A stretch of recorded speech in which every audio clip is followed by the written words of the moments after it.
बनता है, क्या बनता है बेटा आपका product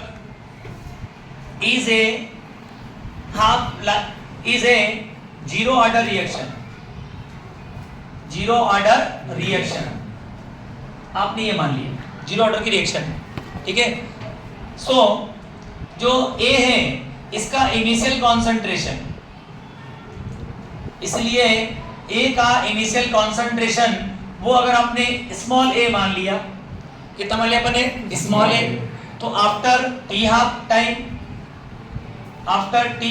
time final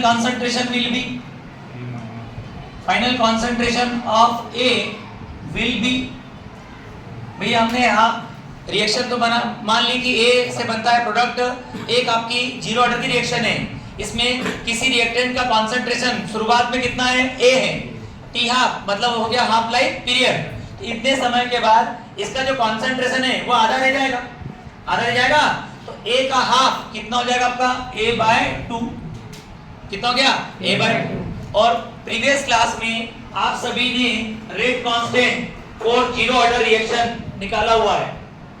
previous class में आप लोगों को मैंने k का डेरिवेशन करवा चुका हूं। आपने आगे लिखा फॉर जीरो ऑर्डर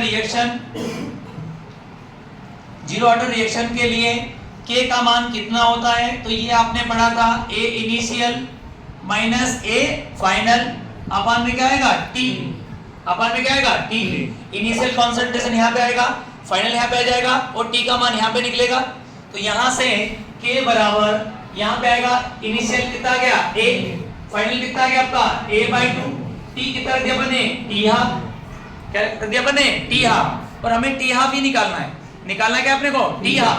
तो इसको यहाँ से यहाँ शिफ्ट करेंगे, k को यहाँ भेज देंगे आप लोग, तो यहाँ से t हाफ बन जाएगा a में से a बाय 2 माइनस करिए, क्या बचेगा आपका a बाय 2, अपन में क्या आएगा k, और इस 2 और k का हो जाएगा मल्टीप्लाई। तो यहाँ से t हाफ बराबर a upon 2k, t half बराबर a अपॉन 2k।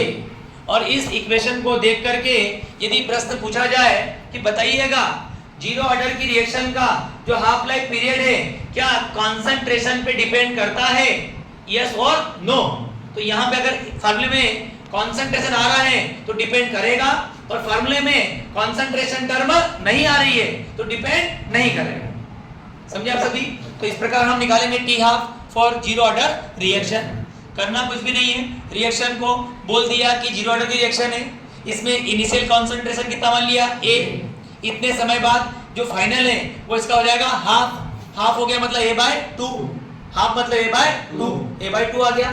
इसके बाद में आपने यहाँ लिखा जीरो ऑर्डर के लिए k का मान इतना होता है, ये हम डेरिवेशन कर चुके हैं। अब इसमें a का मान, a0 का मान और t का मान माने अनुसार रखेंगे हम लोग। यहाँ पे वैल्यू पुट करी आपने, इसमें से इसको माइनस किया, मतलब जिनको घटाना नहीं आता है तो ये a मतलब फुल 1 हो गया आपका, a बाय 2 क्या होगा आपका हाफ, 1 में से हाफ माइनस किया, हाफ बचेगा, a बाय 2 बच जाएगा आपका यहाँ पे। इसके डिवाइड में क्या है बेटा टी हाफ, तुम्हें तो हाफ लाइफ पीरियड निकालना है, इसको k की जगह ले जाएंगे और k को इसकी जगह लेके आ जाएंगे, ये डिवाइड में आया तो फार्मूला बन गया आपका टी हाफ बराबर a अपॉन 2k, जहां a कहलाता है इनिशियल कॉन्सेंट्रेशन, क्या कहलाता है इनिशियल कॉन्सेंट्रेशन। उतारो।